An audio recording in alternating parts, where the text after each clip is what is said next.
Slappy's nightmare. Let's pick up where we left off last time. Chapter 24. A few minutes later, Georgia sat at the kitchen table, huddled over a mug of hot chocolate.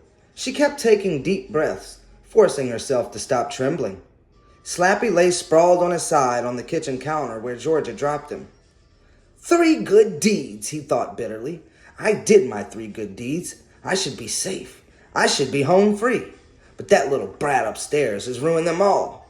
Wiped them all out.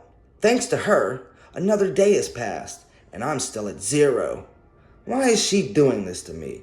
Is Stella so jealous of her sister that she's totally out of control? Wrapping a kid in the drapes is something I would just do for fun, Slappy thought. But Stella? She must be totally unbalanced. She's sick.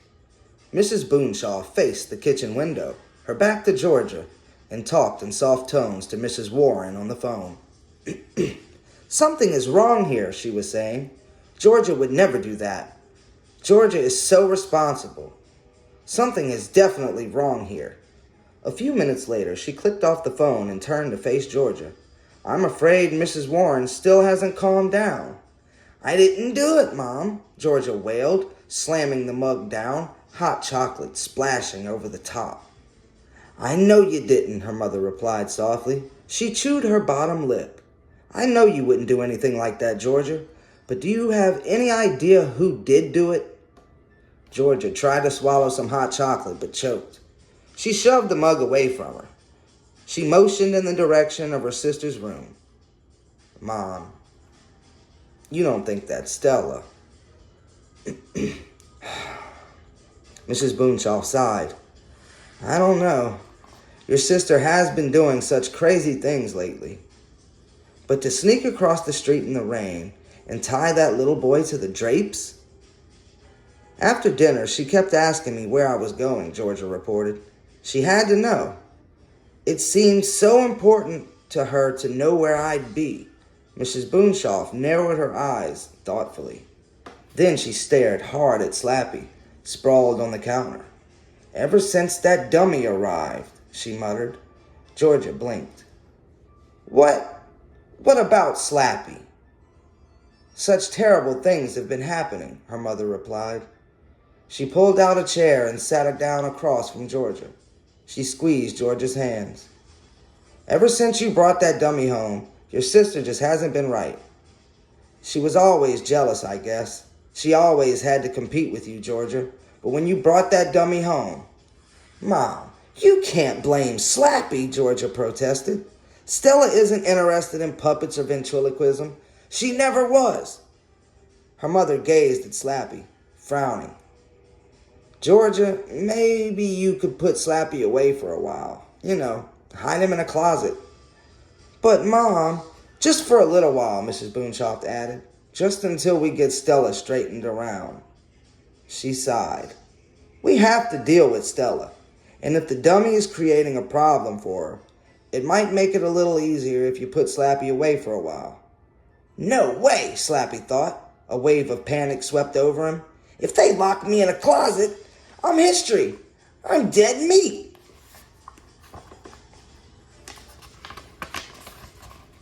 I'll never get my 3 good deeds done. And Jimmy O. James' curse will put me away forever. That settles it. I have no choice. I have to take care of Stella. While she's still around, causing trouble, I don't stand a chance. Mom, I can't put Slappy away now, Georgia said, shaking her head, tears brimming in her eyes. I've been working so hard on an act with him. That just isn't fair. Her mother stood up. She suddenly looked very tired. Just think about it. Okay, Georgia, she said wearily. I know you want things to be okay around here again, so think about it. Okay, Mom, Georgia agreed. She took one last sip of hot chocolate. Then she gathered up Slappy and made her way to her room. What are we going to do, Slappy? She asked him, holding him up in front of her. Mom wants to blame everything on you. But it's not your fault. What are we going to do? She set him down carefully on the floor at the foot of her bed. I know what I'm going to do, Slappy thought.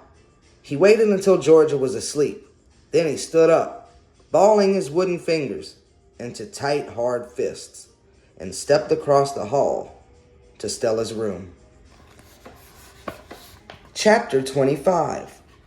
As he crept silently into the dark room, Slappy thought of different ways to put an end to Stella.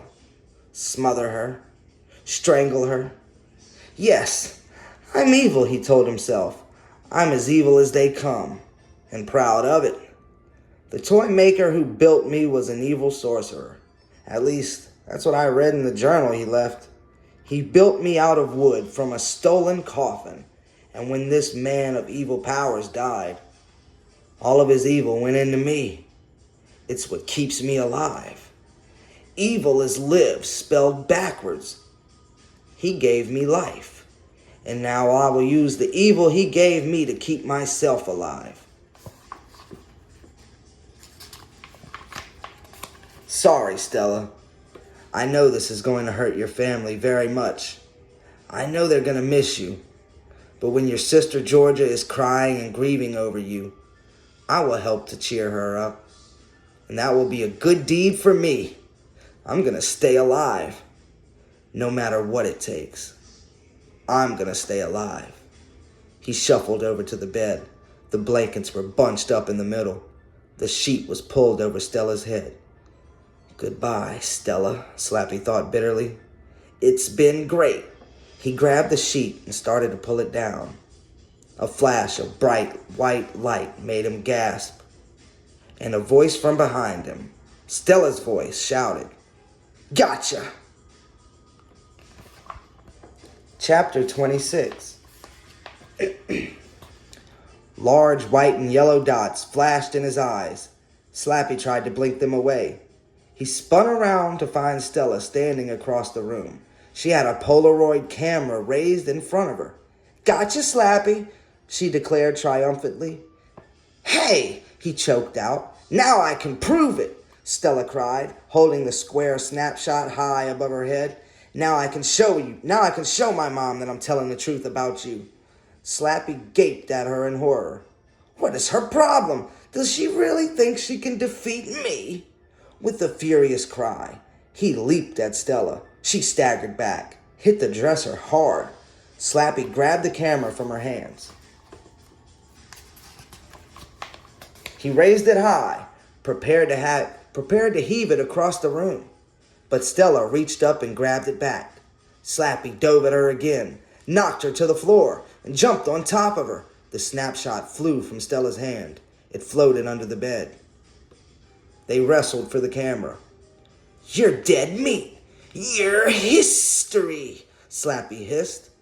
He raised a hard wooden fist, prepared to bring it down on her face. The ceiling light flashed on. Slappy went limp.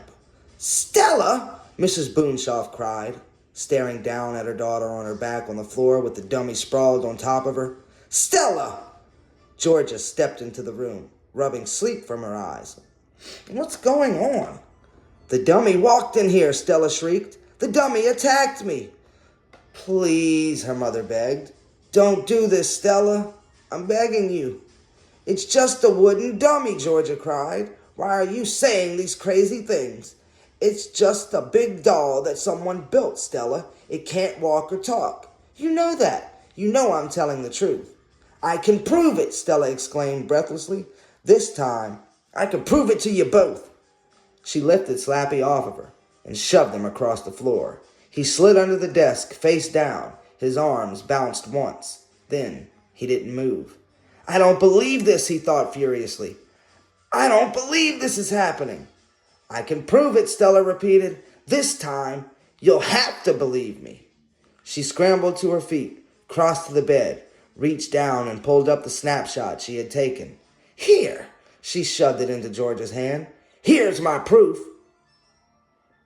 Georgia lowered her eyes to the photo and gasped.